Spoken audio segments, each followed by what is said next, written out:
Good morning class. कल हमने texture of soil पढ़ा था। उसके अलावा हमने पढ़ा था टेक्सचर ऑफ सॉइल में ही हमने पढ़ा था सैंडी सॉइल, सिल्ट सॉइल और क्ले सॉइल।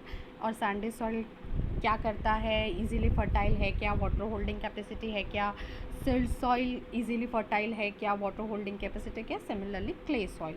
तो अब यही टॉपिक पे यानी हमने जो कल टॉपिक पढ़ा था वहाँ पे ही आपके 3 क्वेश्चन अराइज होते हैं कि why is it difficult to plough clay soil, यानी क्ले सॉइल इतना डिफ़िकल्ट क्यों होता है प्लो करने को। प्लो यानी सॉइल को लूजन करने को हमको जो करते हैं, लाइक आपको पता है कि जो बैल खेतों में हम चलाते हैं, ट्रैक्टर्स जो चलाते हैं वो क्या करते हैं एग्जैक्टली ट्रैक्टर चलाने का मतलब और बैलों से खेतों को चलाने का मतलब क्या होता है कि वो हम सॉइल को लूजन करते हैं, सॉइल को प्लो करते हैं, रिच बनाते हैं न्यूट्रिएंट्स के लिए, ताकि हम एग्रीकल्चर पर्पस के लिए उसे ज़्यादा कैपेबल बनाए, वो हमारे लिए ज़्यादा एग्रीकल्चरल कैपेबिलिटी उसमें बढ़ाए।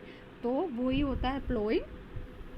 और यहाँ पे क्वेश्चन वही है हमारा कि why is it difficult to plough clay soil. Clay soil इतना डिफ़िकल्ट क्यों होता है? तो आपको पता है कि clay soil has its greatest proportion of fine particles.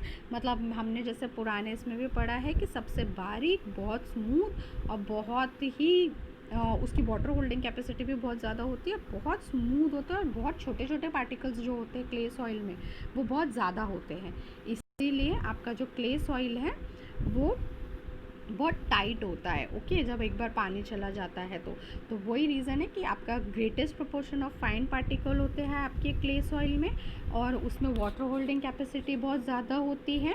When wait, जब वो गीला हो जाता है, it is very sticky and unmanageable, thus it is difficult to plough your clay soil.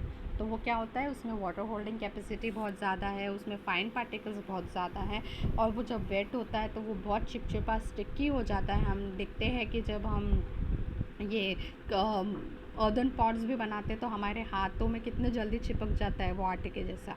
तो उसी के वजह से उसको डिफ़िकल्ट होता है प्लो करना। ठीक है, एग्रीकल्चर के लिए उसे मतलब हमारे जो सॉइल है उसको लूज़ करना, टर्न अराउंड करना। आपका सेकेंड क्वेश्चन आता है कल के ही टॉपिक के हिसाब से, why is it easy to plough sandy soil. अब एग्जैक्टली जब क्ले सॉइल में बहुत फाइन पार्टिकल्स होते हैं तो सैंडी सॉइल में तो आपने पढ़ा है कि बहुत लार्ज पार्टिकल्स होते हैं। आपका क्ले सॉइल में क्या होता है, पार्टिकल्स छोटे होते हैं और वाटर होल्डिंग कैपेसिटी ज़्यादा होती है। वही उल्टा सैंडी सॉइल में क्या होते हैं, पार्टिकल्स बड़े होते हैं आपके सॉइल के, लार्ज पार्टिकल्स, और उसमें वाटर होल्डिंग कैपेसिटी क्या होती है, बहुत कम होती है। हमने एक्सपेरिमेंट में भी देखा था। और बस यही रीज़न है, अगर क्ले सॉइल हार्ड है प्लो करने को तो ये इजी है। क्यों? क्योंकि दो रीज़न है उसके, एक तो they are large, they have large particles and there is less holding capacity, there is less capacity to hold water in your sandy soil. ठीक है। What is the water holding capacity of your silt soil. अब silt soil की water holding capacity क्या है?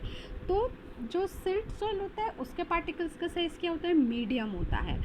तो clay soil की सबसे ज़्यादा वाटर होल्डिंग कैपेसिटी होती है और सैंडी सॉइल की सबसे कम वाटर होल्डिंग कैपेसिटी होती है, जबकि सिल्ट सॉइल की जो कैपेसिटी होती है वाटर होल्डिंग की वो मीडियम कैपेसिटी होती है।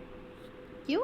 क्योंकि उसमें आपके जो पार्टिकल्स का साइज़ होता है बहुत ही मीडियम होता है, और second is large proportion of organic materials, यानी उपजाऊ, जो खेत को उपजाऊ करने के जो मटेरियल्स रहते हैं वो भी लार्ज प्रोपोर्शन में होते हैं। ठीक है। अब ये सब तो हमने डिस्कस कर लिया। अब which soil is suitable for cultivation and why. कौन सा सॉइल है जो कल्टिवेशन के लिए आपके यानी एग्रीकल्चरल पर्पज़ के लिए बेनिफिशियल है? तो आपको याद रखना है loamy soil is suitable for cultivation. What is loamy soil? Loamy soil तो हमने अभी तक पढ़ा नहीं। तो लोमी सॉइल क्या है, आपका कॉम्बिनेशन है 3 सॉइल्स का। कौन से सॉइल का? आपके सैंडी सॉइल, क्ले सॉइल और सिल्ट सॉइल का कॉम्बिनेशन है।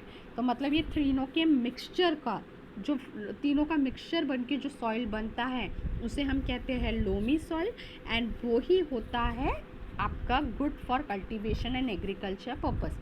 क्यों? वाई? क्योंकि उसमें हायर पीएच रहता है और उसका कैल्शियम भी बहुत स्ट्रॉन्ग रहता है। ठीक है। आपको जैसे पता है कि लोमी सॉइल में तीनों सॉइल्स होते हैं, आपके सैंडी सॉइल, सिल्ट सॉइल और क्ले सॉइल। तो लोमी सॉइल क्या करता है, तीनों सॉइल का जो एडवांटेज होता है वाटर होल्डिंग कैपेसिटी का और इजीली प्लोवेबल करने का और हाई ऑर्गेनिक इंग्रेडिएंट्स का, तीनों का बैलेंस लेके चलता है, ठीक है। तीनों में से उसकी अच्छाइयाँ निकाल के तीनों का जो बैलेंस होता है वो लोमी सॉइल में होता है, यानी कि the balance between your water holding capacity, your high organic ingredients, इन तीनों का जो बैलेंस होता है वो आपके लोमी सॉइल में होता है, इसीलिए वो हाईली यूज़फुल है आपके कल्टीवेशन प्रोसेस के लिए।